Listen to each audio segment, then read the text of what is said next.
بسم اللہ الرحمن الرحیم۔ السلام علیکم ورحمۃ اللہ وبرکاتہ۔ میں حکیم فیض علی دلشاد اپنے یوٹیوب چینل فیض الحکمت کی طرف سے الحمدللہ اپنے ویورز حضرات کے لیے اچھی ویڈیوز لے کر حاضر ہوتا ہوں۔ آپ حضرات اگر میرے چینل پر نئے ہیں تو آپ میرے چینل کو سبسکرائب کریں، لائک اور شیئر کریں اور بیل آئیکن کو پریس کر دیں تاکہ میری آنے والی نئی ویڈیوز آپ تک بر وقت پہنچ سکیں۔ دوستو، یہ جو بوٹی نظر آ رہی ہے یہ فوائد سے مالا مال اور ایک بیش بہا قیمتی بوٹی ہے۔ اس کی پہچان کے متعلق میں آلریڈی اپنے چینل پر اس کی ویڈیو دے چکا ہوں۔ آج میں آپ حضرات کو اس کے فوائد و کمالات اور جن امراض میں اس کو استعمال کروایا جاتا ہے ان نسخہ جات کے متعلق جانکاری دینے والا ہوں۔ اس جڑی بوٹی کو ہل ہر سوریہ مکھی، وائلڈ ماسٹر یا کیلوم ویسکوسا کہتے ہیں۔ استعمالات اور فوائد و کمالات کی بات کرتے ہیں تو یہ بوٹی ایک بیش بہا قیمتی چیز ہے جو دنیا کی ہر چیز کو کشتہ کرنے کی صلاحیت رکھتی ہے۔ بالخصوص اس کے اندر پارا، شنگرف اور ہڑتال ورقیہ اعلیٰ طریقہ پر کشتہ ہو جاتے ہیں۔ امراض دماغ میں یعنی دماغ میں فاسد رطوبات کا جمع ہو جانا، نزلہ اور شقیقہ مزمن، آدھے سر کا پرانا درد، مائیگرین میں اس کے پتے اور تخم کھرل کر کے لیپ بنا کر پیشانی پر لگایا جاتا ہے۔ اس کے تخم یعنی بیج 6 گرام، گھونگچی سفید 4 گرام، نوشادر 1 گرام کو کوٹ پیس کر نسوار تیار کریں اور مریض کو سنگھائیں تو ناک سے رطوبات فاسدہ جاری ہو کر نزلہ اور درد شقیقہ مزمن جاتا رہتا ہے۔ امراض گوش یعنی کان کے امراض میں اس کے پتوں کا رس نکال کر گرم کر کے کان میں ٹپکاتے ہیں تو اس سے کان کا جو درد ہوتا ہے وہ فی الفور ختم ہو جاتا ہے۔ اگر کان میں پھنسیاں نکل آئیں تو اس کے پتوں کا رس نیم گرم کر کے ڈالنے سے پھنسیاں دور ہو جاتی ہیں۔ اگر کان کے اندر کیڑے ہوں تو ہول کے تازہ پتے پیس کر قدر پپلی کا سفوف ملا کر اس کی بتی بنا کر کان میں رکھنے سے فائدہ ہو جاتا ہے۔ ہول کے پھول سرسوں کے تیل میں جلا کر اسے مل کے کپڑے سے چھان کر کان کے بہنے میں یعنی کان سے پیپ کے آنے میں قطرہ قطرہ ٹپکایا جاتا ہے جس سے کان کا بہنا ٹھیک ہو جاتا ہے۔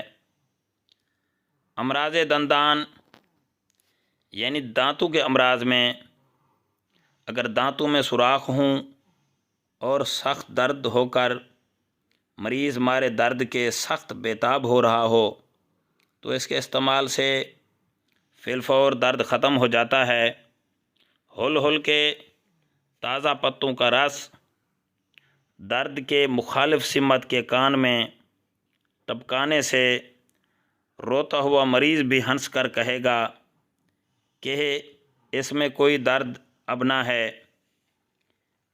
کرم شکم یعنی پیٹ کے کیڑوں میں ہول ہول کے بیچ ہم وزن شکر ملا کر کھلانے سے پیٹ کے کیڑے ہلاک ہو جاتے ہیں، اور بادہ روغن ارنڈ یعنی کیسٹر آئل کا جلاب دینے سے تمام مردہ کیڑے پیٹ سے خارج ہو جاتے ہیں۔ تبخیر معدہ، گیسٹرک پرابلم میں اس کے پتوں کا سفوف 2 یا 3 گرام صبح شام پانی کے ساتھ استعمال کروانے سے فائدہ حاصل ہوتا ہے۔ اس کے تخم یعنی بیجوں کو بریاں یعنی بھون کر سفوف بنا کر بطرس زیرہ بریاں سالن میں ڈالا جاتا ہے، اور امراض درد میں فائدہ حاصل ہوتا ہے۔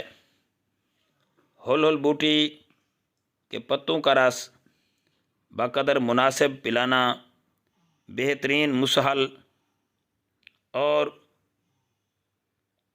کلنج کو دور کرتا ہے، یعنی درد کلنج کی بہترین دوا ہے۔ دافع تشنج کے لیے اس کے بیجوں کو کوٹ کر ہم وزن چینی ملا کر صبح و شام کھلانے سے فائدہ حاصل ہوتا ہے۔ درد اور ورم کے لیے مقام معروف پر ہول ہول کے بیجوں کو سرکہ میں پیس کر لیپ بنا کر لگانے سے ورم اور درد میں فائدہ حاصل ہوتا ہے۔ طاعون جسے پلیگ کہتے ہیں، اس کے لیے ہول ہول مسلم یعنی ثابت پودا تازہ بتازہ کاٹ کر کوٹ کر ٹکیا بنا کر طاعون کے پھوڑا پر باندھنے سے الحمدللہ فائدہ حاصل ہوتا ہے۔ اس کے پتوں کا جوشاندہ بنا کر موتی جھرہ یا ٹائیفائڈ بخار میں پلانے سے فائدہ حاصل ہوتا ہے۔ ملیریا کے دنوں میں اس کے پتوں کا جوشاندہ یا سفوف استعمال کروانے سے بخار نہیں چڑھتا۔ ہول ہول کی گول قند بھی بنا کر ملیریا بخار کے لیے استعمال کروائی جاتی ہے، یہ کونین سے زیادہ فائدہ دیتی ہے۔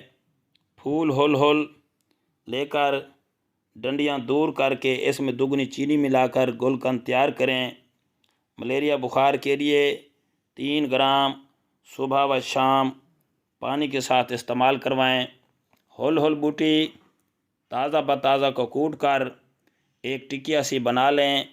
بخار چڑھنے سے پیشتر نبض پر باندھنے سے کچھ دیر بعد وہاں پر آبلہ نمودار ہوگا۔ اس آبلوں کو سوئی کی مدد سے پھوڑ کر پانی نکال دیں اور اوپر مکھن لگا دیں، بخار نہیں چڑھے گا۔ ہول ہول بوٹی بولے کتے یعنی پاگل کتے کے کاٹنے کا کامیاب ترین علاج ہے۔ برگ ہول ہول کے پتے 1 تولہ، کالی مرچ 3 سے 5 عدد، لہسن کی گنڈی یعنی پوتھی 3 عدد پانی میں پیس کر کچھ دن اسے پلانے سے الحمدللہ آرام آ جاتا ہے۔ امراض بواسیر میں ہول ہول بہت مفید ہے۔ اس کے پتوں کا جوشاندہ بنا کر آب دست کرنے سے فائدہ حاصل ہوتا ہے۔ ہول ہول کے تخم یعنی بیج دوگنی چینی ملا کر سفوف تیار کر کے روزانہ صبح شام 2 گرام پانی سے کھلانے سے فائدہ حاصل ہوتا ہے۔ اس کو کم از کم 1.5 یا 2 مہینہ متواتر استعمال کیا جائے تو بواسیر خونی کو بھی فائدہ حاصل ہوتا ہے اور بواسیر کا قلع کما ہو جاتا ہے۔ تو دوستو، آپ ویڈیو کو شروع سے لے کر آخر تک دیکھا کریں، سکپ مت کریں، تاکہ آپ حضرات کو اس کے فوائد کے متعلق مکمل طور پر جانکاری حاصل ہو سکے۔ تو دوستو انشاءاللہ دوبارہ نئی ویڈیو کے ساتھ حاضر ہوں گا. تب تک آپ حضرات سے اجازت چاہوں گا. اللہ رب العزت میرا آپ حضرات کا حامی و ناصر ہو. آمین یا رب العالمین.